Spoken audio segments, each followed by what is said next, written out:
دور نبوی میں، ان آیات کو سمجھنے کے لیے اس واقعے کو ذہن میں رکھیں۔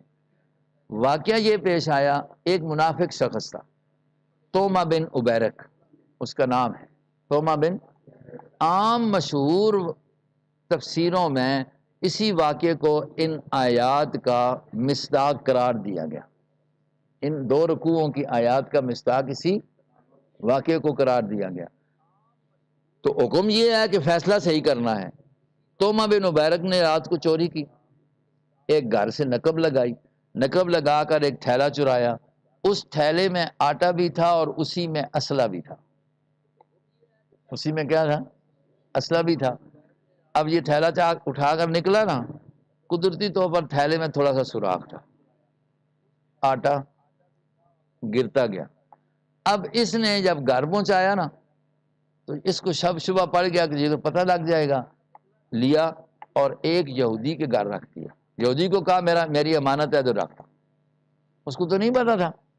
اب وہ آٹے کے نشان، یہودی کے گھر بھی چلے گئے، صبح ہوئی، شور ہو گیا جی چوری ہو گئی ہے، چوری ہو گئی ہے۔ کرتے کرتے پہنچے تو پتہ چلا کہ یہ توما کی کاروائی ہے، منافق کی کاروائی ہے، لیکن نشانات کدھر جا رہے ہیں؟ یہودی کے گھر جا رہے ہیں۔ اس کے گھر بھی گئے اور ادھر بھی گئے ہوئے ہیں۔ اب تحقیق شروع ہوئی، نبی پاک علیہ الصلوۃ والسلام نے جس کے بعد شبہ توما بن مبارک پر کیا گیا کہ اس نے چوری کی ہے، اس کا خاندان سارا آ گیا حضور کے پاس، آ کر کہنے لگے خدا دی قسم ایجا شریف تے بندہ ہے ہی کوئی نہیں، اسی شریف خاندان والے لوگ ہاں، ہمارے اوپر یہ بہت بڑا الزام ہے۔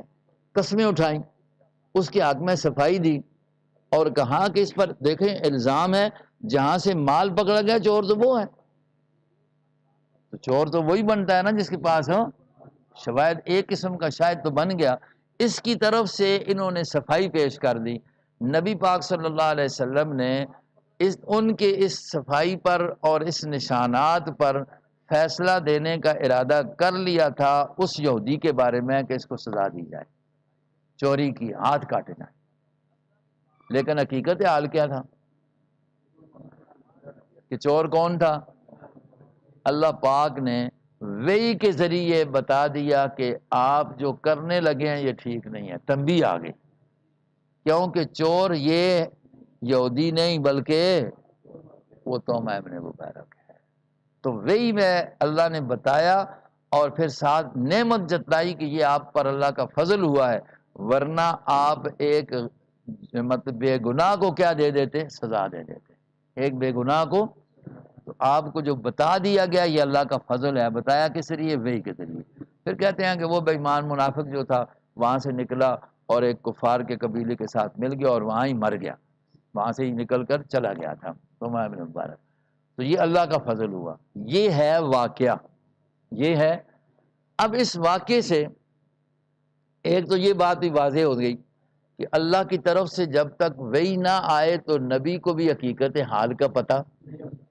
دیکھیں اگر پہلے سے عالم الغیب ہوتے تو یہ سوچ بھی سکتے کہ غیر مجرم کو کچھ کہہ دیا جائے، سزا دی جائے، غیر مجرم کو سوچ بھی نہ سکتے نا، ورنہ سزا کا تو فیصلہ کر لیا تھا۔ تو اسے پتہ چلتا ہے کہ جب تک اللہ بتائے نہیں تو نبی بھی جانتا نہیں ہے، یہ وحی کے ذریعے بتایا گیا، اس کو احسان کے طور پر جتلایا گیا۔ تو آپ سے اگر یہ خطا ہو جاتی تو اجتہادی خطا تھی، کیا تھی بھائی؟ تو خطا ہو رہی تھی نا، لیکن نبی سے اجتہادی خطا ہو جاتی ہے، اللہ اس کو اس پر برقرار رہنے نہیں دیتا۔ عام مجتہدین اور نبی کی خطا میں یہ فرق ہے، مجتہد کی خطا ہو جائے تو ہو سکتا ہے اس پر باقی رہے نا، کیوں؟ وحی کا سلسلہ نہیں ہے، لیکن وقوع خطا اجتہادی نبی سے ہو جاتی ہے اور ہوئی ہے کئی موقعوں پر، آئی بات سمجھ؟ لیکن فرق کیا ہوگا؟ اللہ اس پر اس نبی کو باقی نہیں رکھتے، وضاحت کر دیتے ہیں کہ یہ خطا ہے، جیسے یہاں ہوا۔ اب ان آیات کو تو آپ اس واقعے کو ذہن میں رکھ کر پڑھیں۔ انا انزلنا الیک الکتاب، تو حکم یہ آیا کہ فیصلہ کیا کریں؟ اصولوں کے مطابق کریں۔ آپ اصولوں سے ہٹ کر فیصلہ کر رہے تھے، اصولوں سے صرف اس کے زہر کو دیکھ کر ان جھوٹوں کی قسموں پر آپ نے کیا کر لیا؟ اعتبار کر لیا۔ انا انزلنا الیک الکتاب، بے شک ہم نے اتاری ہے تیری طرف کتاب سچی، لتحکم بین الناس، کہ تو انصاف کرے لوگوں میں، جو کچھ سمجھا دے تجھ کو اللہ، بما اراک اللہ، جو اللہ تجھے دکھا دے اس کے مطابق فیصلہ کرے۔ ہاں، ولا تکن للخائنین خصیما، اور مت ہوئیں آپ خیانت کرنے والے، دھوکے بازوں کے لیے، خصیمن جھگڑنے والے، آپ دھوکے بازوں کا ساتھ نہ دیں۔ کس کو کہا ہے؟ توما بن عبیرک کی قوم کے بارے میں، اس کی برادری کے بارے میں، یہ تو دغے باز ہیں۔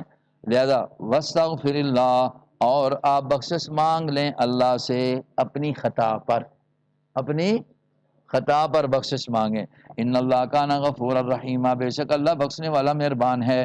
ولا تجادل، آگے بھی تنبیہ ہے، اور ولا تجادل، مت تو جھگڑا کر، ان الذین، ان لوگوں کی طرف سے، یختارون انفسهم،